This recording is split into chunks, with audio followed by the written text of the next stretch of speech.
कोकणातील प्रत्येक अपडेट जाणून घेण्यासाठी आजच माझे कोकणच्या सोशल मीडिया प्लॅटफॉर्मला लाईक, फॉलो आणि सबस्क्राईब करा।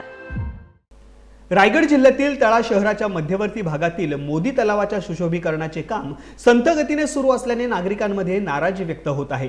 पावसाळा अवघ्या काही दिवसांवरती येऊन ठेपला असतानाही तलावातील गाळ काढण्यासह अनेक कामे अद्याप अपूर्ण असल्याचा आरोप स्थानिकांकडून केला जात आहे।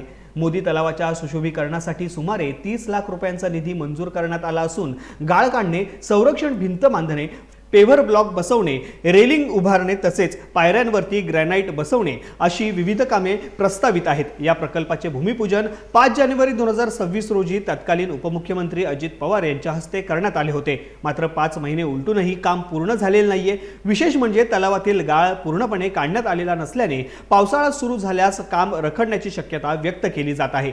त्यामुळे संबंधित ठेकेदाराने कामाला गती देत पावसाळ्यापूर्वी तलावाचे सुशोभीकरण पूर्ण करावे अशी जोरदार मागणी तळा शहरातील नागरिकांकडून केली जात आहे।